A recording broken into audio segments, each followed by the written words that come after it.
Students, मैं doctor राजी शर्मा। आज हम अध्ययन करेंगे भारत की विभिन्न फसलों का। वास्तव में भारत एक विशाल देश है। यहाँ जलवायु, मिट्टी और धरातलीय दृष्टि से अनेक विषमताएं पाई जाती हैं। अतः यहाँ इन विभिन्नताओं के अनुसार विभिन्न प्रकार की कृषि फसलें पाई जाती हैं, जिनमें चावल एक प्रमुख फसल है।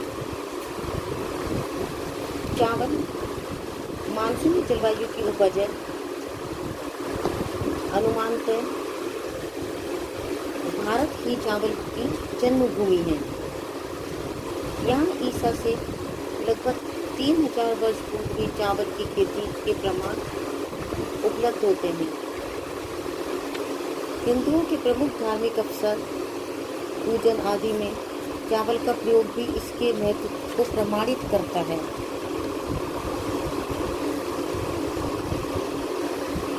चावल एक उष्णकटिबंधीय फसल है। इसकी उपज के लिए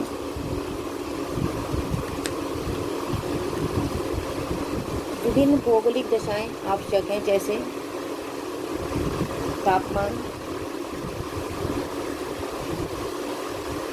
वर्षा, मिट्टी, धरातल, श्रम आदि। चावल के लिए बोते समय 20 डिग्री सेंटीग्रेड और पकते समय 27 डिग्री सेंटीग्रेड तापमान होना चाहिए। चावल के लिए 75 दिन जलपूर्ण खेतों की आवश्यकता होती है। 60 से 200 सेंटीमीटर औसत वर्षा वाले भागों में चावल उगाया जाता है। 15 सेंटीमीटर से कम वर्षा वाले भागों में सिंचाई की सहायता से चावल उगाया जाता है। चावल के लिए जीका युक्त मिट्टी उत्तम होती है, क्योंकि यह मिट्टी अधिक समय तक आर्द्रता धारण कर सकती है। ऐसी मिट्टी नदियों की घाटियों, डेल्टाओं और तटवर्ती भागों में मिलती है। भूमि समतल होनी चाहिए ताकि वर्षा अथवा सिंचाई द्वारा प्राप्त जल पर्याप्त समय तक खेतों में रह सके। पहाड़ी ढालों पर सीढ़ियां बनाकर चावल की खेती की जाती है। चावल पैदा करने के लिए अधिक श्रम की आवश्यकता होती है। जोतना, बोना, पौध लगाना, फसल काटना आदि अनेक कार्यों के लिए अधिक संख्या में श्रमिकों की आवश्यकता होती है। अतः सघन जनसंख्या वाले क्षेत्रों में प्राय अधिक चावल उत्पन्न होता है। पश्चिमी बंगाल और तमिलनाडु में चावल की 3 फसलें उगाई जाती हैं: ओस, अमन और बोरो। ओस सितंबर अक्टूबर के महीने में, अमन जाड़ों में तथा बोरो गर्मी की ऋतु में काटी जाती है। शीतकालीन अमन की फसल सबसे अधिक महत्वपूर्ण होती है। ये जून से अगस्त तक बोकर नवंबर से जनवरी के मध्य तक काट ली जाती है। ओस फसल मार्च से जुलाई तक बो दी जाती है और सितंबर अक्टूबर में काट ली जाती है। बोरो अथवा गर्मी की फसल को नवंबर से जनवरी तक बो देते हैं और मार्च मई के कालांतर में काट देते हैं। भारत के कुछ भागों में चावल की 2 फसलें तथा अन्य भागों में एक ही फसल होती है। चावल 3 प्रकार से बोया जाता है: छितराकर, खोदकर और एक स्थान से दूसरे स्थान में ले जाकर या प्रतिरोपण द्वारा। पहाड़ी ढालों पर वनों को साफ कर छितराकर चावल बोया जाता है। खोदकर बोने की विधि दक्षिणी प्रायद्वीप के प्रदेशों में अधिक प्रचलित है। प्रतिरोपण विधि से छोटे भूमि के टुकड़ों में खूब खाद देकर चावल उगाया जाता है। 4-5 सप्ताह में चावल के पौधे बड़े होने लगते हैं। उन्हें बड़े खेतों में ले जाकर लगाया जाता है। इस विधि से अधिक उपज प्राप्त होती है, किंतु अधिक श्रमिकों की आवश्यकता होती है। भारत में जापानी विधि के द्वारा चावल बोने का प्रयोग 1953 में किया गया। इस विधि के कई आधार हैं, जैसे उत्तम बीजों का प्रयोग, उच्च भूमि पर क्यारियों में बोना, जब पौधा साधारण बड़ा हो जाए तो उसे 15-20 सेंटीमीटर की दूरी पर क्यारियों में लगाना, ताकि पौधों के नीचे खाद देने तथा मिलाने की सुविधा रहे। कंपोस्ट खाद और अमोनियम सल्फेट की उर्वरकता का अधिक प्रयोग किया जाता है। जापानी विधि में ऐसे बीज प्रयोग में लाए जाते हैं जिनका परीक्षण किया जा चुका है। खेत में सिंचाई की उचित व्यवस्था रखी जाती है। देश में प्रति हेक्टेयर उपज की दृष्टि से पंजाब, तमिलनाडु, हरियाणा, आंध्र प्रदेश और पश्चिमी बंगाल उल्लेखनीय हैं। यद्यपि कुल उत्पादन की दृष्टि से पश्चिमी बंगाल व उत्तर प्रदेश प्रमुख हैं। पश्चिमी बंगाल चावल के अंतर्गत एक प्रमुख राज्य है। यहाँ कृषि योग्य भूमि के 8% भाग पर चावल की 3 फसलें ओस, अमन और बोरो उगाई जाती हैं। इनमें से अमन 78%, ओस 20% और बोरो का प्रतिशत 2% है। पश्चिमी बंगाल में चावल प्रमुख रूप से हावड़ा, हुगली, 24 परगना, जलपाईगुड़ी, दिनाजपुर, वीरभूमि, बर्धमान और मिदनापुर में प्रमुख रूप से उगाया जाता है। आंध्र प्रदेश में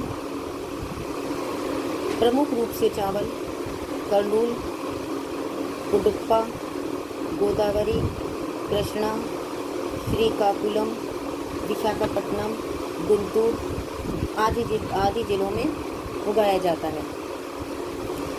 छत्तीसगढ़ में चावल प्रमुख रूप से रायपुर, बस्तर, दुर्ग, रायगढ़ आदि में उगाया जाता है। इस राज्य को चावल का कटोरा भी कहते हैं। मध्य प्रदेश में आधे पूर्वी भाग में चावल अधिक उत्पन्न किया जाता है। नर्मदा, ताप्ती और महानदी की घाटियों में बालघाट, सरगुजा, जबलपुर, देवास आदि जिलों में चावल अधिक उत्पन्न किया जाता है। यहाँ चावल की प्रति हेक्टेयर उपज कम है।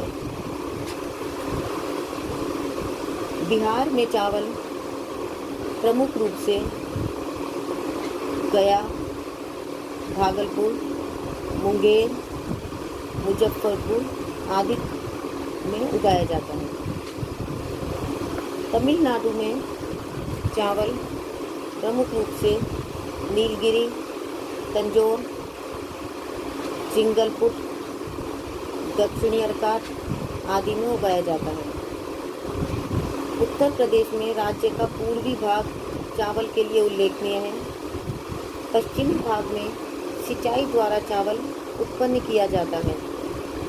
पूर्वी जिलों में गोरखपुर, देवरिया, गोंडा, लखनऊ, बलिया और बस्ती आदि मुख्य हैं।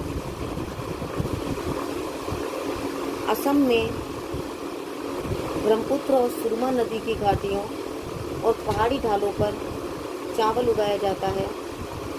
यह चावल की 3 फसलें होती हैं: गोलापाड़ा, नवगांव, कामरूप, शिवसागर, लखीमपुर व धरांग जिले मुख्य उत्पादक हैं। ओडिशा में कटक, पुरी, संबलपुर, बालासोर, गंजम, कोरापुट, कालाहांडी आदि जिलों में नदी घाटियों व डेल्टा में चावल पैदा किया जाता है। केरल में पहाड़ी ढालों और मालाबार तटीय भागों में कोचीन, त्रावणकोर, आलप्पी, पालघाट आदि जिलों में चावल उगाया जाता है।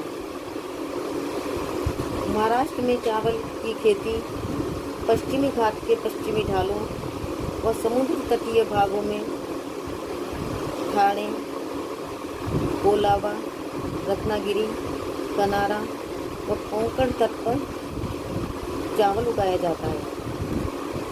कुछ चावल कोल्हापुर, चंद्रपुर और भंडारा जिलों में भी पैदा किया जाता है। हरित क्रांति के फलस्वरूप पंजाब देश का अग्रणी चावल उत्पादक राज्य हो गया है।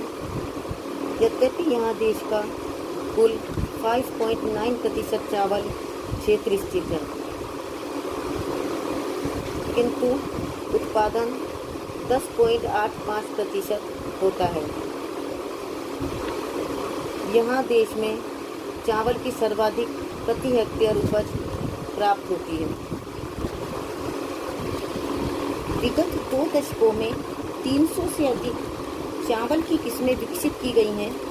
इनमें से 75% से अधिक किस्में सिंचित क्षेत्र के लिए उपयोगी हैं। अधिकांश क्षेत्रों में परंपरागत किस्मों का प्रयोग अधिक होता है।